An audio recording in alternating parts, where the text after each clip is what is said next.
Do you remember when I had the really bad flu and we were performing at CTG and I was really sick and I was playing dead. I was, in the bowlers I got killed and I was dead. Right. And I couldn't stop coughing. Oh yeah, I do remember that. And I was like, oh, I just couldn't stop coughing. And Geoff started coughing to cover my cough because I was dead. So I couldn't. So he started coughing to cover, as a joke kind of at first, but there was something in that moment where I was laying there. I was like, that's collaboration.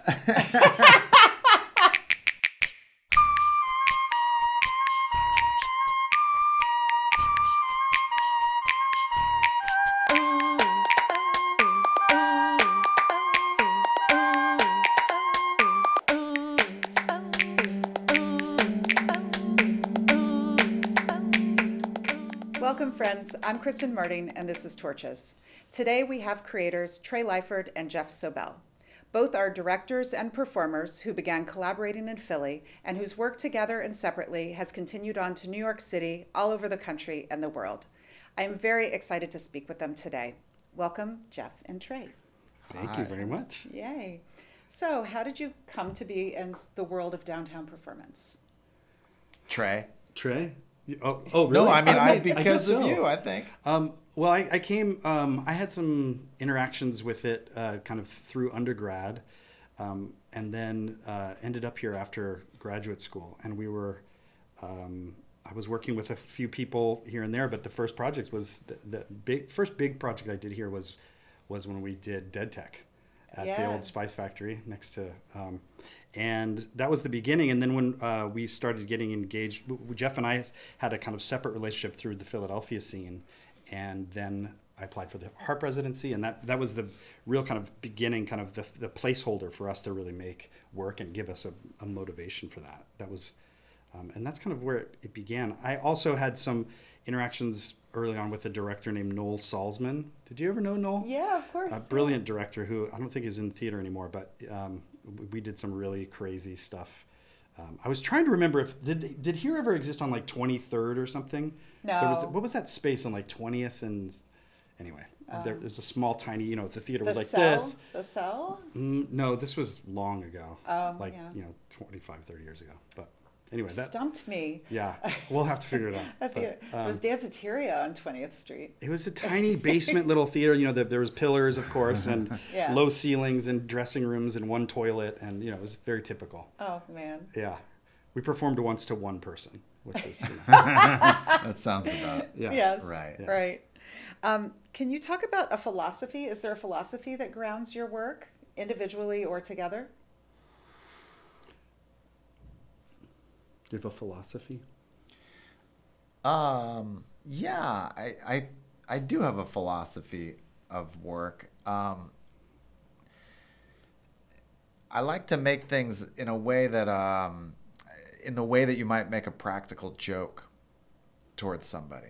And I think that has actually guided my practice to some degree. Uh-huh. So I think a lot about surprise and something that is going to tickle me as much as I hope it will tickle the audience. I have a background in magic, and I think there's something about whether magic shares that or I have that because of being a child magician. I don't really know, but there's this sort of feeling that you have of like the trick sort of burning a hole in your pocket, and you're like, can't wait to deploy the thing.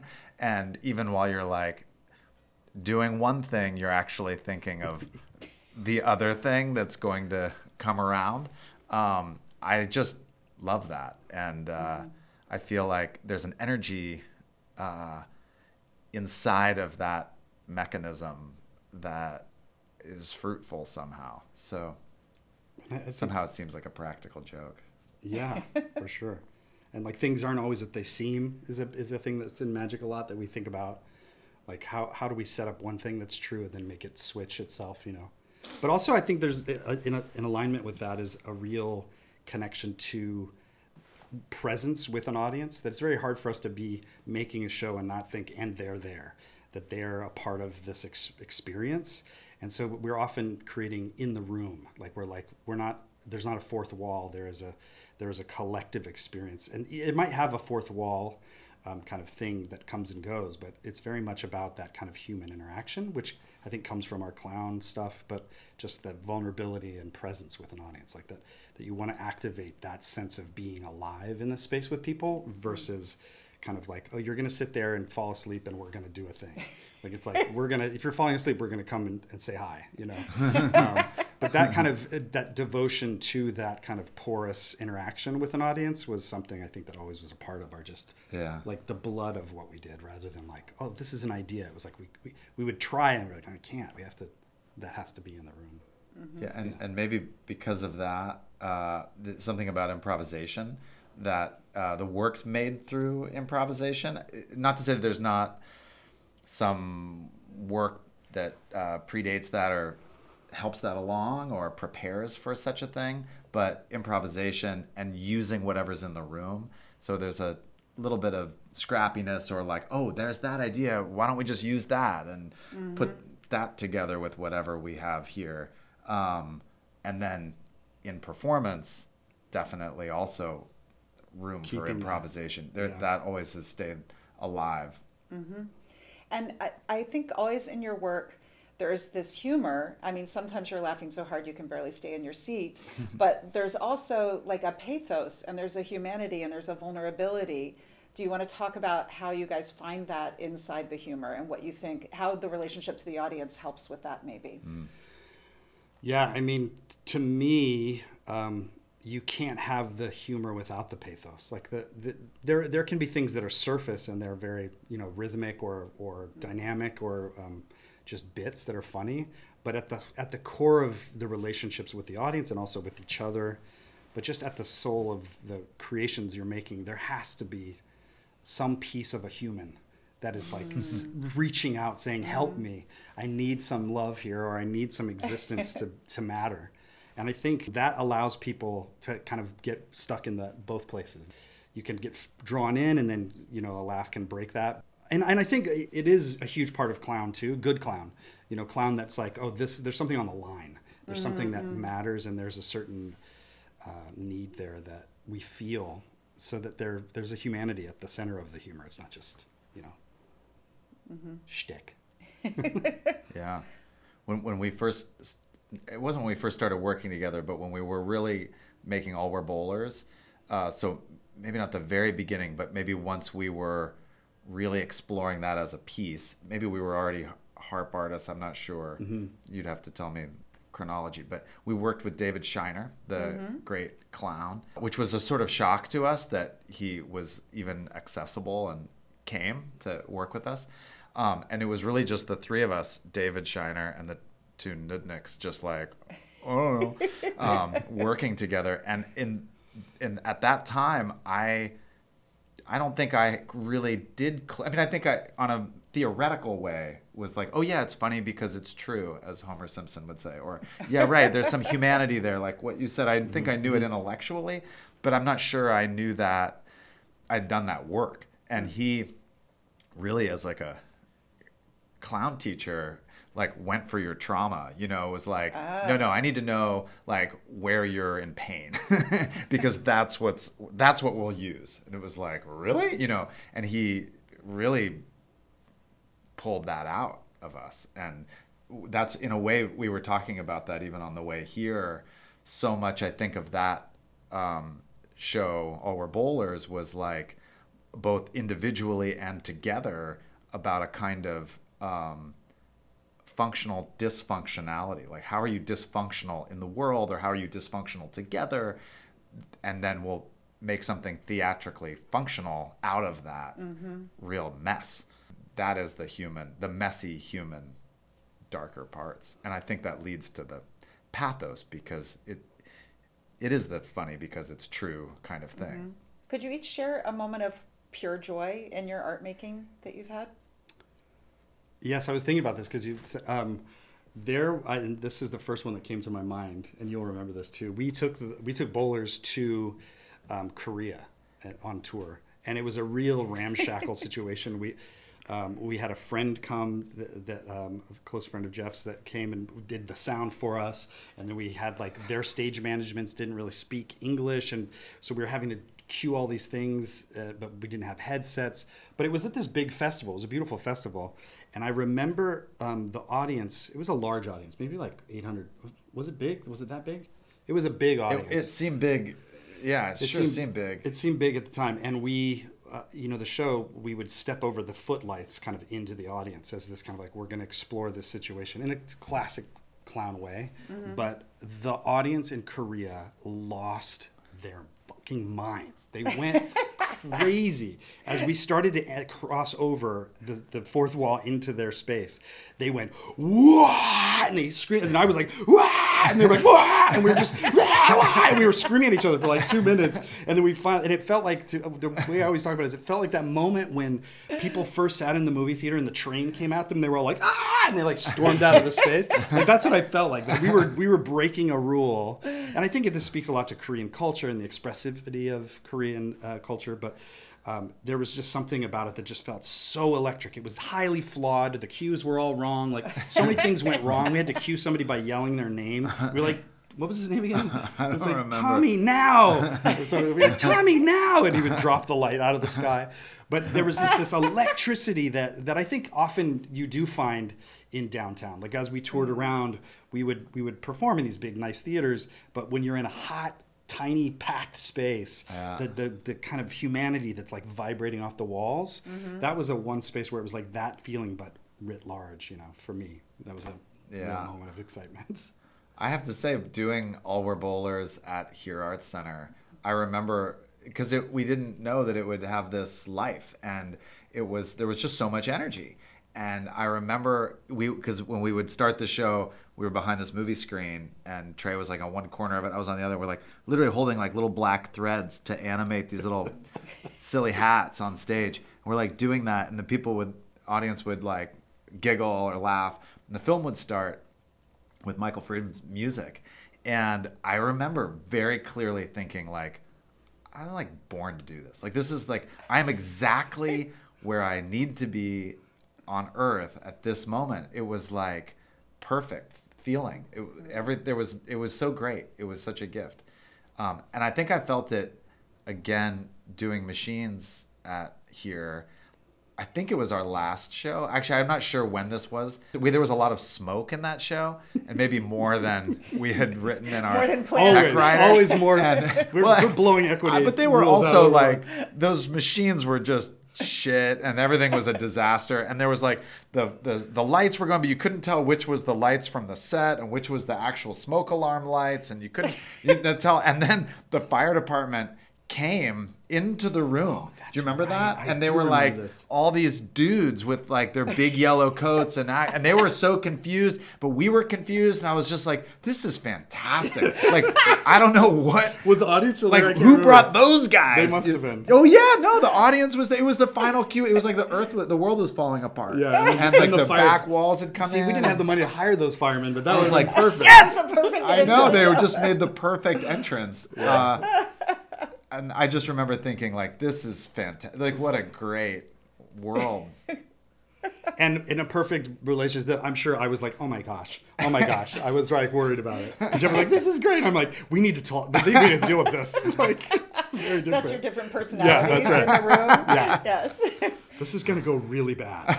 Well, this is imperfection, right? That's right. So I know that's something that you think about in your work. So how do you balance like imperfection and experimentation with craft? Because there's a lot of risk involved in all of that.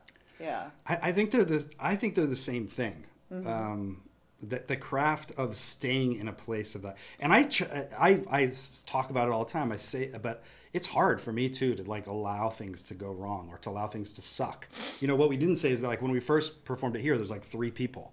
Like there was 3 or 4 people. That's not true. Yeah, the first couple of workshop showings that we did. It was full, totally full, always full. There was like 4 people. I can name them almost. Oh. Peggy Chang was there. And, You're talking about in the work in progress. Yeah, showings, the work in progress. Not in the run. Not in the run. No, right. no. Yeah. But just like that, things start in a way that's like out of failure, and things happen in failure, and then to share that failure is like a part of I think is a part of craft. Like when you watch a performance that feels like it's not quite ready. It's not quite sat down in itself and like learned and locked in, that it has a kind of danger to it and a possibility of failure. That's the craft. That's what you want to see. So to me, imperfection really is a kind of thing about not only like the imperfection of humans and that we want to share on stage, but also the actual process of a show. Like if we could keep, that's where the improv comes in the shows, is like, how do we keep things not locked so that they constantly have to navigate in real time? Right. Like developing the game or the structure that is never going to go exactly the same way, but you can keep playing it. Remember Alex Folska being like, you guys, the machines, they don't work. And that's great. And I'm like, thank you. Welcome to the performance. That was our director. Yeah. Yeah. Oh yeah, Machines is a perfect example of that. Like the whole show Geoff had developed it first with Quinn and they realized early on like the failure of the Machines was the show, not the success of the Machines. They were getting really upset about the success of it, and then somebody came and said, no, it needs to be, you're celebrating all of those times that the banana does. Oh, that's another moment of joy when the banana would not go in the box and you were manipulating it to not, but the audience just thought you were trying to get the orange juice into the box, just on this pendulum, swinging it across and trying to do this one stupid thing. So good. And it was like 20 minutes of the show just doing that. Right. So you guys have collaborated quite a lot. What makes like really generative collaboration work? How do you navigate power or conflict within it? And also, what do you gain from working with people over a period of time? Not just each other, but you both also collaborate with other folks over long periods of time. So there's 3 questions in one for you. Yeah. Well, I think there can be a lot of beauty in working over a long time. Then there can also be, in all the ways that all relationships can do this, there can be things that aren't healthy, I think, about it. And I felt like I've worked in collaborative theater making like quite a bit. I worked for like 10 plus years with Pig Iron, not always all the time, but was always kind of in the room with them in some way, shape, or form, or in conversation.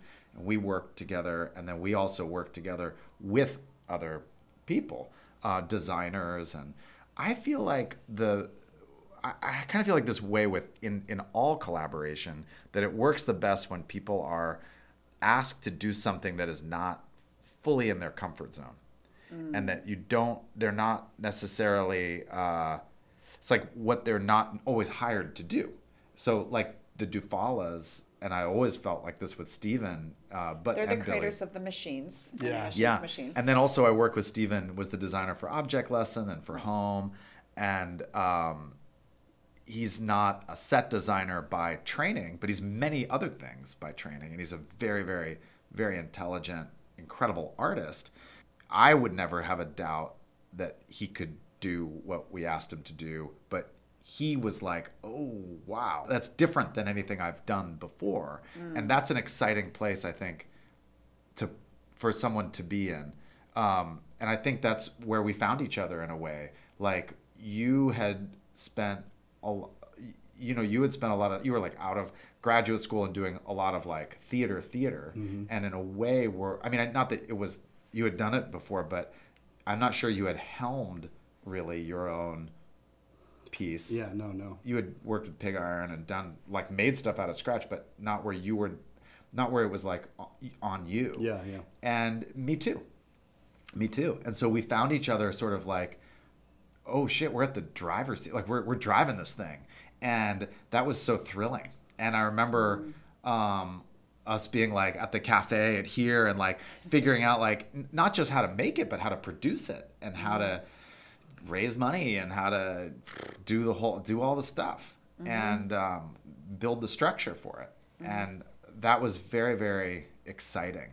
And I think that was a part of like, we had confidence in each other's ability as people, but we didn't yet have any kind of track record.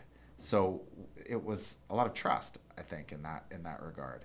On the flip side, and I wouldn't say this with Trey, but other folks I have collaborated with, sometimes things can calcify, or you feel like, well, we've done this so much, shouldn't, there's a kind of like, well, that should just be easy, or they should know what I'm thinking right now, or something like that, where then things are taken for granted. And that sort of feels like the opposite of kind of reaching. It feels like a kind of slack in the line. That's when things start to, I think, not feel good over time. How about identity for you both? How has your identity or lived experience framed your aesthetic or influenced the way that you make things? We were literally just talking about this on the way here. Yeah, I mean, I think for sure the dynamic, especially in a comic duo or a trio with Steve Chiffo that we work with a lot, the identities are a part of the story, and they're like, if you're really taking that to the room, it's gonna inform the characters. It's gonna feel true and honest because it's a part of something, and it might just be a part of you. It might just be one of the pieces of you that makes up a person, but it's still something that you know how to do, and that identity, if it does that. Like we were talking about with Bowlers, we had the two characters were Wyatt R. Levine and Ernest Matters, and Wyatt R. Levine was like, "Why are you leaving?" That's where that name came from. Because I was like, why are you leaving? Like this abandonment kind of like, please, everybody stay here, like, and that kind of desperation became the character. So like identity is like a huge part of just what I think about a ton, probably more than, I'm like a little overly concerned about it. But I think it's a huge part of how a dynamic can work. Yeah. I think of it a little differently. I actually don't think about character so much, actually. I do when I need to, or when the gun is put to my head. Like when we work together, Trey's like a character making master. So there's a lot of like, oh, okay. Like actually my first instinct is always to sort of do not that. And when we did Elephant Room, the magic show, I think I had put out there like maybe there's no character and we just have these sort of disguises, and like we all kind of look the same with like mustaches, teeth, and like a wig like Gomez Adams, but it's not a character, it's like a disguise. And Trey he just put on a mustache and suddenly like became some other guy, like became 35 different people. And it was just like, oh my God, that's amazing. Like, and that was Trey's magic, was like the ability to like fully become these different people with just different teeth and hair. And so Trey brought the characters, and Steve and I were like, okay, we ran to catch up. I knew something was wrong. There's puke in my hair. And you were gone. I think of it a little differently, the idea of like the lived experience, because I definitely think that's true. These projects hit your lived experience in a particular way each and every time. But I think of it more as like the zeitgeist of or is it gestalt, I guess, that's more the word, of a given project. Like I made a piece called The Object Lesson, and that was at a moment of great like transition of like leaving Philadelphia and leaving a long relationship, and like my life was kind of just in boxes and just sort of like up in the air. I had never made a thing like that before, and haven't made something since like that, but that very much was almost like the theater space became like the way I was seeing the world. And I think that is always true, even if it's not on purpose. In retrospect, you're like, oh yeah, that's what is was going absolutely on with that piece. Right, yeah. And then when the pieces are different one from the other, you're like, oh right, that is how I'm walking in the world these days. Because when you sit there without a script, when you go into the room and you're just like, especially solo, because we talked about this too when we both were working a little bit on solo stuff. When you go into a solo space, you're like, Especially as like a person who's very much like finding space through other people's relationship, like just to be alone in that space. But then you in that empty space, you can't help but hear, or things that come up are things that just you're in. And so it's not like, how do I dive deep into my soul and do this work about me? It's not that. It's just like, I'm listening to an empty canvas. It's not given to me on a page. What do I say here? What do I do? And it just starts to come, and that's coming from who you are, really, in the moment. Yeah. Just to circle around to like the lived experience piece of it. So you both are fathers now. Yeah. How has that affected your art making? Well, there's no time. No, I shouldn't say that. We're in opposite places, so this I is know. We are, yeah. So right at this moment, my kids are 4 and 5.5. No, 6.5. Ay, ay, ay. Cut. Is that possible? Yeah. Wait a minute. Yeah, I guess that's how it is. Anyway, no, he's almost 5. That's the thing. 5 and 6.5. Jesus Christ. That's really crazy. Your brain I need a turns to minute. mush. My brain has turned to mush. But there's so much of my life. So on one hand, I'm like exhausted. On the other hand, they're a joy, and it's like constant goof fest. And then like order and control, all that stuff. Like how you were asking before, like what's the craft of chaos, and like it's like herding cats or raising kids. That I don't, right now I'm working on this crazy clown show, and I actually don't feel that different from like I leave one clown show and I go to the other clown show, and I'm not sure which one's crazier or which one's like more ungainly, and it all kind of feels like the same mess. I have less time to sit and just sort of like allow things to kind of I have to know that there some kind of absorption is like happening while I'm sleeping or something. I just have less time to put it all together. Mm-hmm. And how about for you? Your daughter's now in college here in New York City. Yeah, my kid's at NYU now, which is so exciting, and I but it's the exact opposite. I'm literally like 2 months into empty nest because I have an only child, and it did change. It definitely changed in our dynamic in terms of our creative process when I had a kid and we were touring a ton and doing a lot of stuff. I hit a wall where I was like, I actually can't not be with my kid. I have to be with them. So, and I did not understand. I mean, I understood it, but I didn't understand it. Yeah. So we've been in very different spots.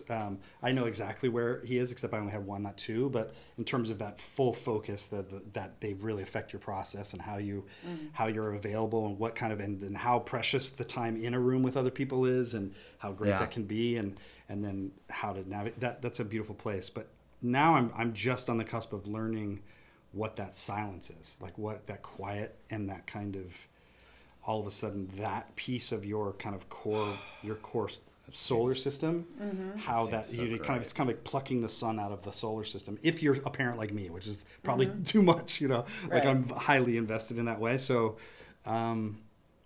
so that affects, it's a different moment in parenting that I'm at. But it's definitely sits in you as an artist, and you have to kind of be with that moment then, and be how does this affect it, or what am I drawn to when I'm not?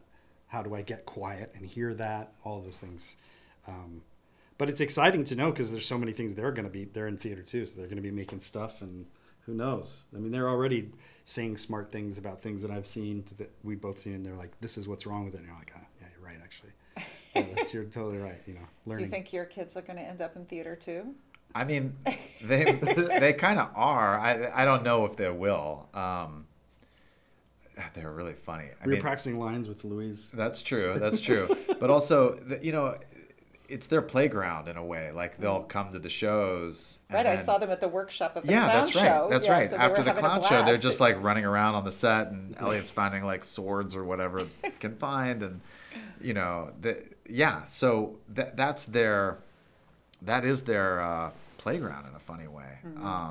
They feel very comfortable there in a way that's not. They don't ask permission. They just are there, and then tell me their ideas, and they just say like, well, we're doing clown show. The show's called Clown Show, so they'll be like, well, when we're doing Clown Show, like Louise has this whole thing about guacamole. Still don't quite understand it, but she's like has a bit that she's like totally gonna do. She's into it, and she was super pissed off that it wasn't a part of the first showing that we did. She's like, where was the guacamole thing? And I was like, I don't really understand the guacamole thing. She's like, oh, it's so boring.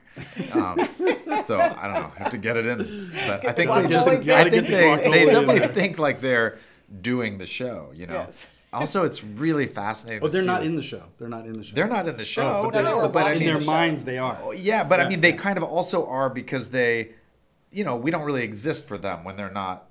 When they're going to school and stuff, we might as well just be hanging on a wall somewhere. Then the show begins when they come in and they see a workshop. Like maybe we were doing something to prepare for it, something boring. But now that we're all there together, at the end of it, they run on stage and are still like goofing around, and that's the Clown Show.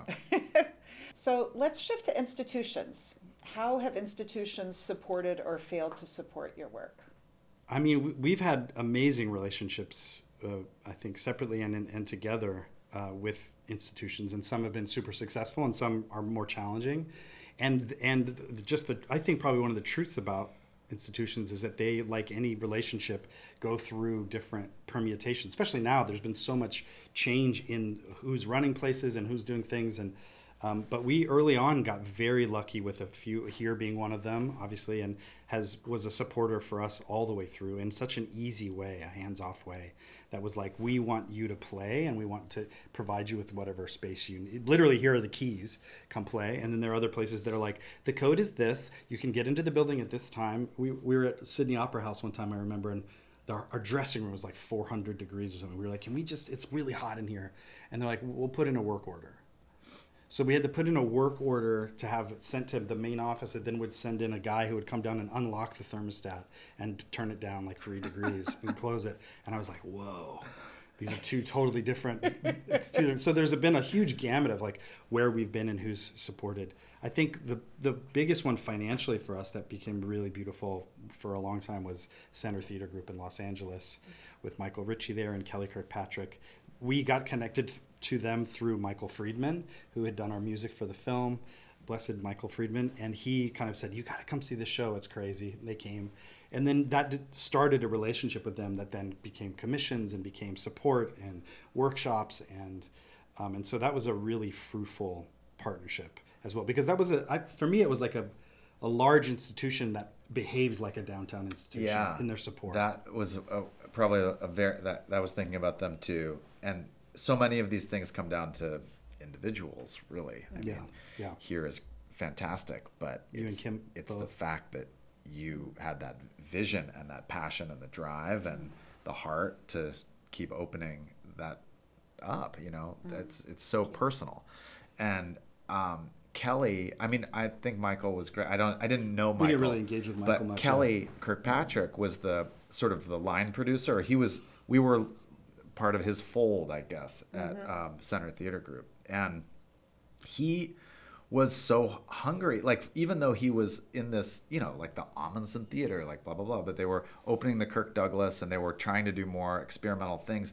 And he was just really listening. Like, he came to Edinburgh, he came to New York, he came to Philadelphia, and often was in some ways a bit of a fish out of water, but he didn't mind. He just sat and soaked it all in, and he'd be like the only person in a suit. Yeah. But he always had the same question. He would lead with, what can I do for you guys? It felt like Robert Duvall in The Godfather or something. He was like the consigliere. I remember just being like, wow, that guy has our back. And it really felt good. Like, it was an incredible question to always ask, like, what can we do for you guys? And when there would be even weird things like with equity or with filming or things that were maybe unorthodox from an institutional point of view, he really understood. I don't know, he did a really great job of finessing those situations and was always like, just without question, had our back. Not that everybody from Center Theater Group was that way. Like, we worked at one point with a dramaturg, and at one point we were like, wait a minute, that person's more like surveillance, or like, what are they doing? Like, they were like, wait, are they policing this situation? Like, what's going on here? But that was never the case with Kelly. I would say the other institution, I mean, there have been a number of them, frankly. Like, I personally, and I think together, wouldn't be able to have done anything we've done without these institutions.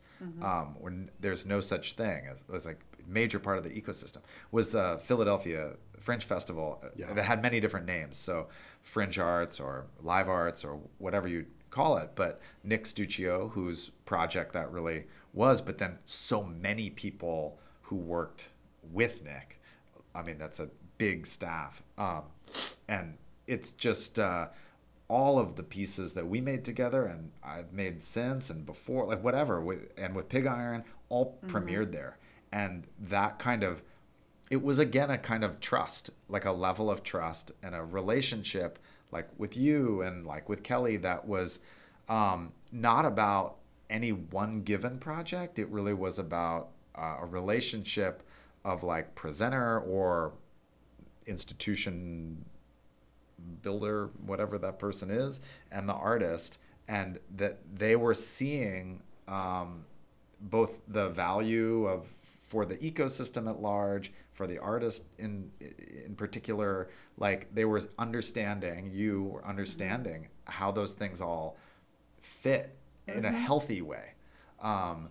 That was really, has always been really helpful. On the helpful side of things, that's the helpful part. And what about resources? How has access to resources changed the work that you make?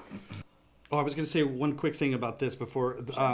One of the things that I think made Nick Stuccio so special at Fringe Arts was that he was one of the few institutions, you know, again, it's about, I think I agree with you, it's totally about personal stuff, that was willing to take risks on shows before they were fully realized. A lot of places, understandably, presenters and institutions are in a really hard thing of balance between audience and artist and how to and money and artist and all of that. But he was able to kind of say, even if this thing is still finding, I don't know exactly what it is yet, but I'm gonna put it on the bill. It's gonna happen. And that kind of gift to artists where it says you are having a show and also we're gonna support you in that journey. And even if things aren't perfect, we're still gonna stand behind it. That level of kind of trust, like you're saying, is huge. And the rest of the ecosystem benefited from his bravery. Everybody got a little piece of something because he was willing to say, I'm going to do it without even knowing if it's perfect yet. If it's not, if it has, you know, parts where it doesn't work. He was willing to take that risk. And people often will be like, well, he's doing things that aren't finished. But it's like, yes, that's right. He is doing that. And that's a really rare thing for places to be able to do and be willing to do. And I think that's really special for that. In terms of resources, if I can go over into that now, it's always really essential to help artists make the work they can do, to pay the people they work with. And we couldn't do anything without those things. And we were really lucky early on. But I also think I've seen many, many things go the wrong direction when they get too many resources. When they say, what do you need? And they say, well, here's a bunch of money. And then all of the money can sometimes blur the vision of, I find, can take away from the thing that was at the center of a piece, or something that was made in a closet, you know, or made in a tiny room, then becomes this whole thing. So there's a really tricky thing with resources in a certain way. A resource can also mean different things. You know, like in Philly, often Nick would say, look, there's not much money, but what we do have is spaces. And so like Charlotte and I made Flesh and Blood and Fish and Fowl like a million years ago, and we were going to work in this little theater, and he's like, you can do that, or if you want, I've got the keys to an abandoned Rite Aid in West Philly. You can do that all summer. And we chose that and made a piece that, so it was totally different than anything we ever would have made otherwise. And it was really like super interesting. Convenience foods is about it's about family. At the end of the day, it's about family, but it's also about being a part of that family, being a part of that pecking order, being the king of that pecking order. That was such a huge resource. And Nick, it was just particular who Nick was at the time he was that, it had that, when he was helming that institution. Philly was, it's in its own transitional state. It's a different city now, but there were a lot of those kinds of spaces. Big that empty spaces. Yeah, and but they're I mean, doing it Thaddeus still. whereas like other places. Big empty Macy's right now is being used. Oh, is that right? Yeah. Oh, that's amazing. I mean, that's a really awesome thing when institutions have that, their ear, or that just like can be that conduit to municipal spaces like that is really amazing. I would say other places that have been interesting in that regard might also be like Center Theater Group was this way. Lincoln Center Theater was this way for me at one brief time, about introducing you to certain people, like and actually like literally like the stage manager Lisa McGinn, who I've worked with now forever, I knew really through LCT3, and Michelle we met through Center Theater Group, and designers like certain in that way. That kind of thing is also an interesting thing. You meeting them through an institution is different than meeting them through a pal or something like that. It's just a different relationship in some way. And that's kind of an interesting thing. If you could change one thing about the way institutions operate, what would that be?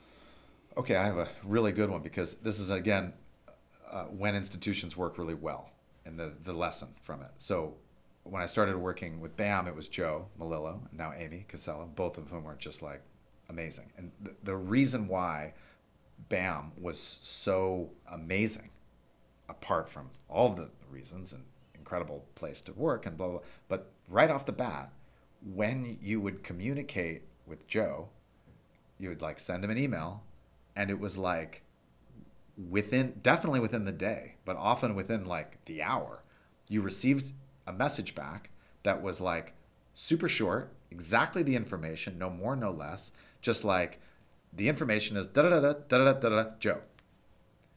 Okay. There was no ambiguity. There was no, like if it was about a fee, it was like, this is what the fee will be. No more, no less. Okay. Like it was so clear. And I think the clarity, the brevity, the clarity, and the speed, there was this zero wishy-washy thing. There was just like, bang, Joe. That is so valuable and so helpful. The number of times I feel like we're in a wash where it's like, is that person getting back to you? Or are we supposed to chase them down? Are they chasing us down? Like, that just is so unhelpful, and not to anybody. I mean, it's probably a good note for any relationship, but certainly with the institution thing, it's just that the power is so, the cards are in their hands, it feels. So it's helpful for the institution to be the one who's like, bang. I also think there's this thing that Geoff had mentioned about resources, like there's different types of resources.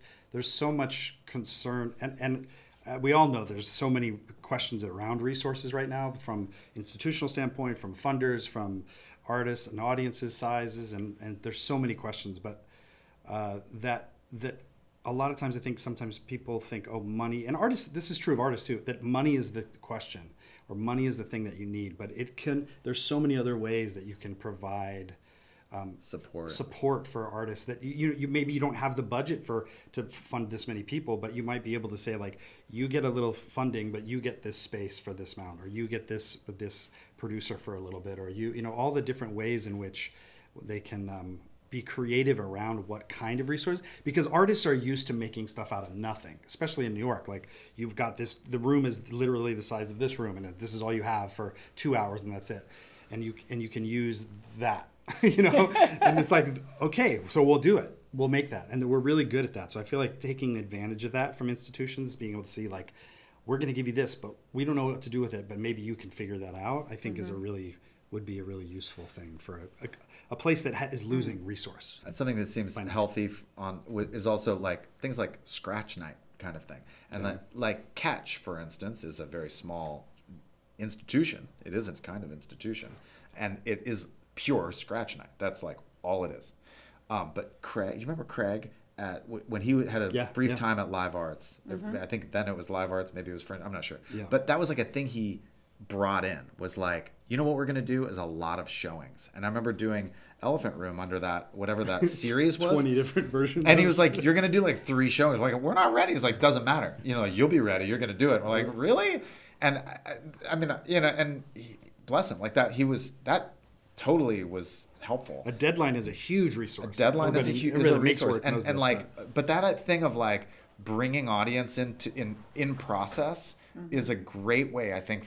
I think some institutions are a little afraid of that, but when they can activate their audience, because they're looking always for like ways of activating their audience, and it's like an audience, for whatever reason, I don't really know why, like love to see things in an unfinished state, or like the potentiality. Maybe not everybody, but there is an audience for that. There definitely is. At Here, we've always done that with the heart program, and you guys even brought Elephant Room in for some early showings, which was super fun and completely different than what you ended up doing.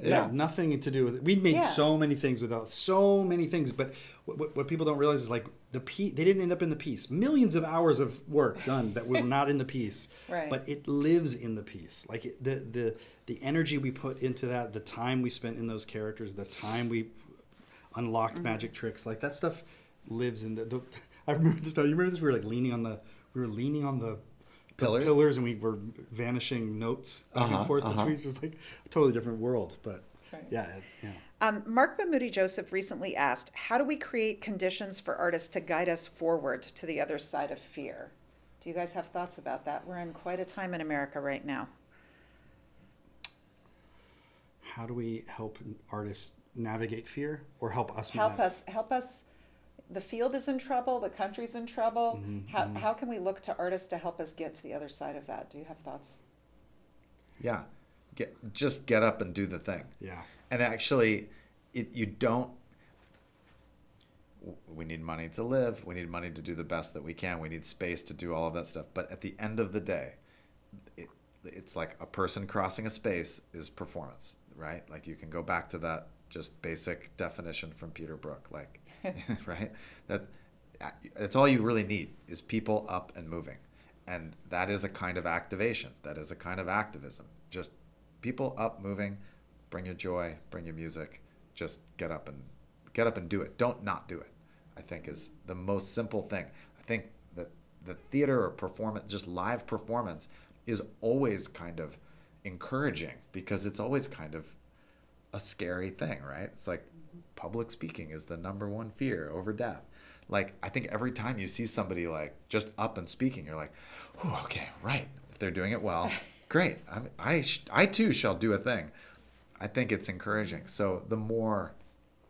And being in community, I mean, that's so much about what performance is like you're in a space with other humans. You're not on your phone or in your house with Netflix. You're in a room with people, and their experience affects your experience, And I've been thinking a lot about fear recently, actually, and for lots of reasons. But one of the things I got obsessed with was these kind of like these old forts, and how the technology of how you build a fort, and how they started first with just these circular forts.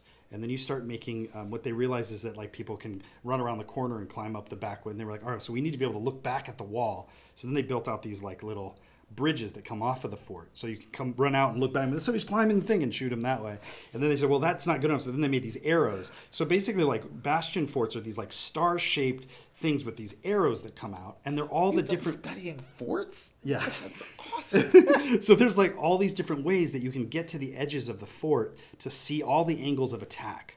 And that's what American life is right now. We're all like in a fort looking at all the different ways, and especially with our phones, people's going, what's that angle? What's that angle? Look at it. We're constantly looking at everything, and we're not actually just being in what we are. So that kind of that energy around fear is really, I think, a very present in America right now, and certainly around artists and the resources that artists are able to find right now. But I think that if we just keep coming into community, keep bringing, even if it's small rooms are the best. Small rooms are the best. I get it. Big rooms are nice, but the small rooms, when you have 30 people in a room and they're sweating together and they're laughing at a dumb thing, that's when the activation happens. That's when people start to really feel that community. And I feel like that's really important. That's more important than the art. Way more important than the art right now, I think. Is there a recommendation you'd make around how to create a sustainable life right now as an artist? I mean, you have to do all the things. As people, too. As people, not just as an artist. As people, Everybody has different resources. Some people are luckier than others. And you have to, like, but you do with what you have, you know. I think everybody gets so concerned around like, how do you sustain this life? You're like, you sustain it the way you need to sustain it. If you've got the other job, you have to do that. If you cater for 12 hours a night, you know, like those things are important. They're a part of the process of being an artist. But that's more financial. You're talking about a little bit more. It's both. It's like, you know, I think a lot of artists complain that they don't have enough resources to create their work, or they don't have balance in their life. They have to do like 3-day jobs and then they do their art, or the people who work at the institution are being paid more than the artists are. Yeah, so there's just a lot of things that are in the air in terms of the dysfunction of our industry. So yeah, I guess a lot of it is financial, it's true. Yeah. But I also think it's about what you talked about being a parent, finding the mental space to be creative when you're not in the room, but you're being a parent, and that it takes up your time. So there are a lot of different factors, I think, that contribute to the idea of sustainable life. Yeah, I mean, you have to. It's always there's different times and different lives and different things when people are in different places with that. But I think you just always have to go to where you can. You go to where you can. So if you only have your living room and an hour every night, so then make that space for yourself to start to begin something, and with a chair. You have a chair and an idea. That's it. Or you just have a pair of pants. And then you and then you start. That's the only way you can, because what else is there to do? It's making art is scary. It's terrifying to get in front of people and suck. So yes, all of those things are great reasons to not do it. Everything is a great reason to not do it. You can find thousands and billions of reasons to say like, well, I don't get this, and that other person gets this, and this person's privileged, and this person's this, and this. And that's all true. I'm not saying that's not true, but it's also, but what do you have? Start with what you have in the room. When we get rooms that are clean, you go to a fancy place and they're like, this is the rehearsal room, and it's like windows and like doors and it's clean. It's like, But when we had a studio for a short while at Girard College, which was literally they condemned the building, I think, but it's like falling down glass and like chipped paint. Geoff had this space and we would go play in it.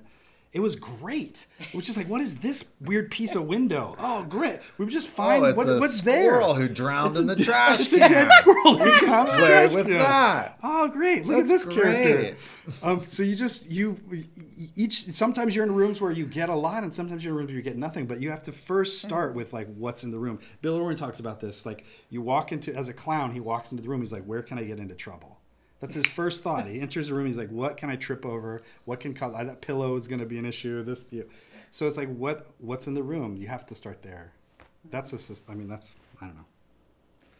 I'm thinking, as we're talking too, I recognize too, like, I definitely am talking from a place of privilege. I live at the West Beth, and I have a very, very reasonable rent in a place that's a beautiful place to live. I think that's contributed to my ability to be in this field too. I have this 100%. rent-stabilized apartment that was my family apartment, and my mom moved, and I got to keep the rent-stabilized apartment that we're sitting in right now. Yeah. I am lucky. Like I don't have debt, and I don't have like ice breathing down my back. And I'm a white guy, like so straight white man. Like I recognize all of those things. Like I'm not in the bullseye. So it's easy to talk about, like the biggest thing is like, oh, where will I find the time, or where will I find the money? Oh, well, we don't always need the time or the money. While that's true, like I recognize, like I just don't even have a life experience to say like how to like go to that performance space when I'm worried about leaving the house. Like I just can't speak to that, frankly. And we are living in that time where like that always seemed somehow like a romantic thing from like a movie about the Gestapo or some crazy thing, like and it's really real, and it's fucking crazy. It's fucked up, and it's really cruel and unimaginative and a disaster. So that is like where we're living. And I still say somehow bring them to you then. And you've still got to like put a foot in front of the other and make, you know. How do you define success now, and has that changed over your careers? We've been lucky to be in a lot of rooms, but to me, the small room, the room that who you're with, I think it was Andre DeShields that said, like, stay with people whose eyes light up when you see them. That is, to me, success. Like, if I'm in a room, no matter which little theater it's at or if it's at a big thing or a small thing, like, if I walk into the room and people are like, hey, I'm like, yes, that's success to me. Like, that's what it is to be in this world. Again, that's just where it is for me now. I think earlier on, it was kind of like, how do we get seen? How do we get heard? How do we, and we were lucky in a lot of ways like that. So now it's kind of like, how do I stay in a space with people that give me that sense? Yeah. Like currently, like right now, I'm working on this clown show. It's a fairly large group of people, and myself included. Nobody's like makes their bread and butter as a clown, and that's scary and it's crazy and all that stuff. But seeing them light up themselves after an audience comes and kind of like, oh my God, like that worked, you know, like that actually that was fun, you know.